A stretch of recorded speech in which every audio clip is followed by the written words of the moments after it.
Hi guys, for today nga ay nagluto tayo ng fork stick. So ayan, binabad ko siya sa kalamansi and then sibuyas and bawang. So binabad natin yan and then binabad ko siya sa bawang, sibuyas, patis and then soy sauce, oyster sauce. So tansyahin nyo lang siya and then ipiprito lang natin ang ating fork. So kailangan separate nyo yung pinagbabaran nyo ng inyong fork para yun din yung pinaka-sauce nyo or sabaw nyo sa inyong pagluluto ng pork stick. So ipiprito lang natin ang ating pork stick or yung ating pork chop. And then kapag naprito nyo na yung ating pork chop, so lulutuin nyo na siya and then yun din yung sauce na ipang hahalo nyo sa inyong pork stick. So, hantay lang natin mag-brown ng ating pork.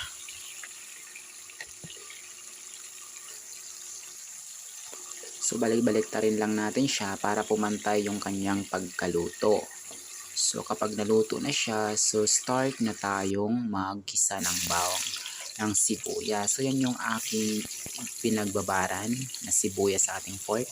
So, yan yung ating igigisa sa ating pork chop. Gisa lang natin. So bago ang lahat ng yan guys, don't forget to subscribe and hit the notification bell sa aking YouTube channel para lagi kayong updated sa ating mga linuluto.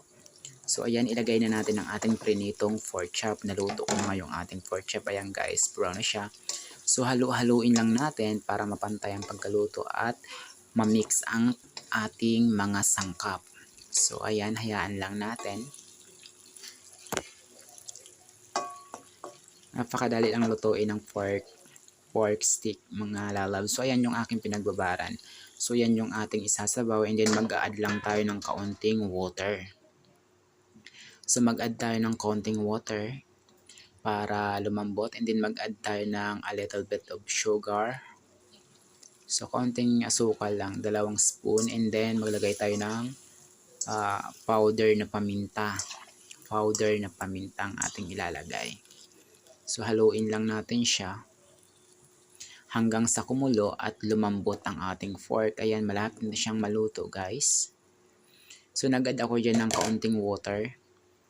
And then ayan na nga, malapit na siyang maluto. Nagmamantika na yung ating pork. So maglagay na tayo dyan ng ating onion. So yung onion na pinaka-special dyan para maging pork stick ang ating pork. So yan yung pinaka-the best. Yan yung pinaka-the best sa ating pork stick, ang ating sibuyas. Kasi kapag walang sibuyas, hindi yan magiging pork stick. Ayan. O diba? Halo-haluin lang natin. Haluin lang natin siya mga kapatid. So guys, i-subscribe nyo naman yung aking channel. And then, comment down below. So ganyan lang. Ibababad nyo lang ang inyong pork chop within 30 minutes. And then pwede na siyang lutuin or i-frito ang ating pork chop para manuhot yung kanyang lasa sa ating pork chop. So ayan na nga guys, luto na siya. So ready to serve na yung ating pork stick. Ayan, napakasarap niyan guys. It's so yummy. Please don't forget to subscribe and hit the notification guys para like kayong updated sa ating pang mga susunod na pagluluto. Thank you for watching.